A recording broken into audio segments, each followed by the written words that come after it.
നമസ്കാരം.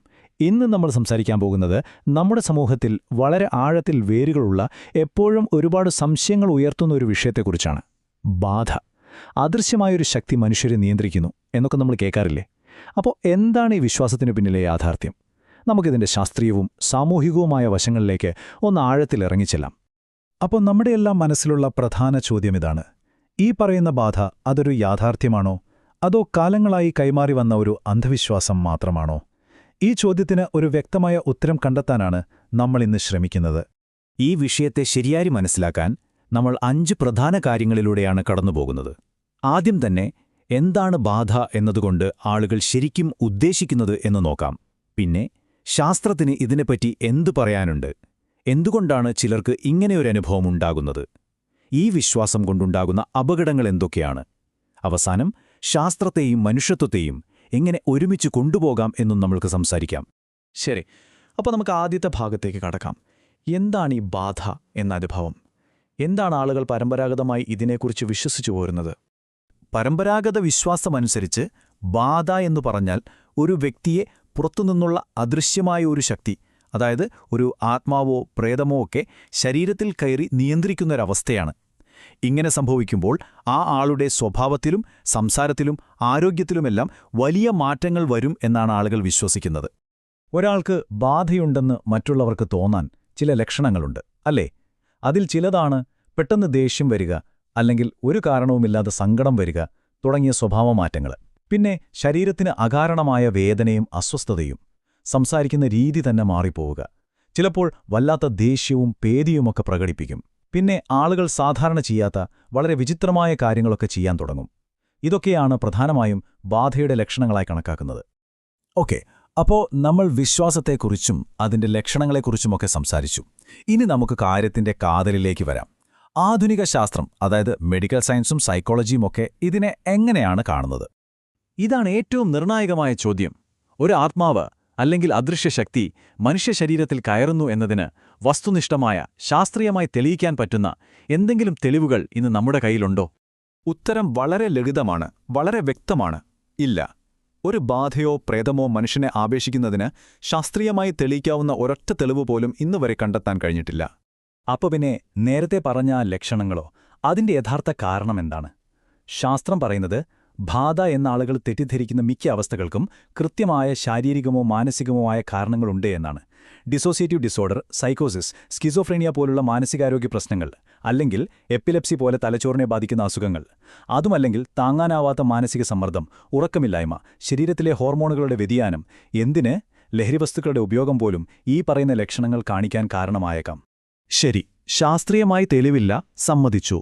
പക്ഷേ അപ്പോഴും ഒരു ചോദ്യം ബാക്കിയുണ്ട്: എന്തുകൊണ്ടാണ് ചില ആളുകൾക്ക് തങ്ങൾക്ക് ബാധയുണ്ടെന്ന് ഇത്ര ശക്തമായി അനുഭവപ്പെടുന്നത്?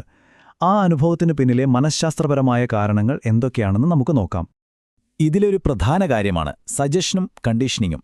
അതായത്, എനിക്ക് ബാധയുണ്ട് എന്നൊരാൾ തീവ്രമായി വിശ്വസിച്ചു തുടങ്ങിയാൽ അവരുടെ ഉപബോധ മനസ്സ് തന്നെ അതിനനുസരിച്ചുള്ള ലക്ഷണങ്ങൾ ഉണ്ടാക്കി തുടങ്ങും. സമൂഹം ഒരു ബാധയേറ്റ ആളിൽ നിന്ന് എന്തു പ്രതീക്ഷിക്കുന്നുവോ ആ പെരുമാറ്റങ്ങൾ അവർ അറിയാതെ തന്നെ കാണിച്ചു തുടങ്ങും. പ്ലാസീബോ, നുസീബോ എഫക്റ്റുകൾക്കും ഇവിടെ വലിയൊരു പങ്കുണ്ട്. ഒരാളുടെ അതിശക്തമായ വിശ്വാസത്തിനോ ഭയത്തിനോ ശരിക്കും ശരീരത്തിൽ മാറ്റങ്ങൾ ഉണ്ടാക്കാൻ, അതായത് ശാരീരിക ലക്ഷണങ്ങൾ ഉണ്ടാക്കാൻ സാധിക്കും. ഇത് നമ്മുടെ മനസ്സ് ശരീരത്തെ എത്രത്തോളം സ്വാധീനിക്കുന്നു എന്നതിൻ്റെ ഒരു ക്ലാസിക് ഉദാഹരണമാണ്. പിന്നെ പറയേണ്ട ഒന്നാണ് സാമൂഹിക സ്വാധീനം.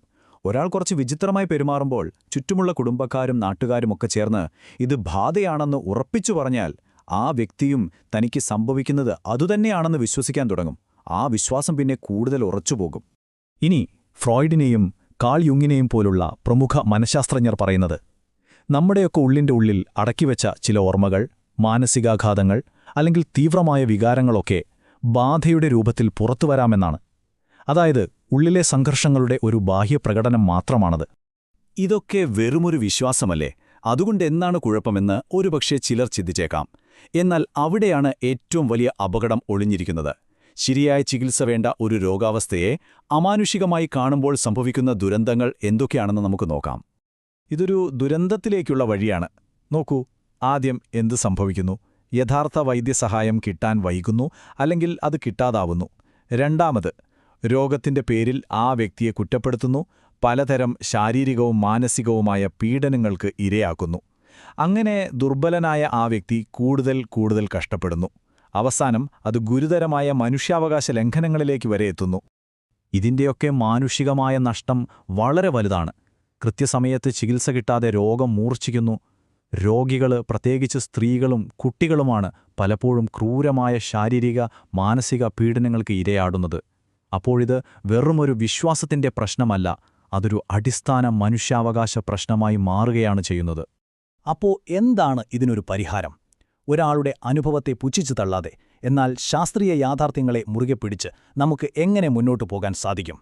അവിടെയാണ് നമ്മൾ ശാസ്ത്രത്തെയും മനുഷ്യത്വത്തെയും ഒരുമിപ്പിക്കേണ്ടത്. മുന്നോട്ടുള്ള ശരിയായ വഴി ഇതാണ്. ആത്മീയതയെന്നത് ഒരാളുടെ വളരെ വ്യക്തിപരമായ ആന്തരികമായ ഒരനുഭവമായി കാണാം. അതിൽ തെറ്റില്ല. എന്നാൽ ഒരു രോഗം നിർണ്ണയിക്കാനും ചികിത്സിക്കാനും നമ്മൾ ആശ്രയിക്കേണ്ട ഒരേയൊരു ടൂൾ ശാസ്ത്രമാണ്. ഒന്നിനെ മറ്റൊന്നിന് പകരമായി വയ്ക്കാൻ ശ്രമിക്കുമ്പോഴാണ് യഥാർത്ഥ പ്രശ്നങ്ങൾ തുടങ്ങുന്നത്.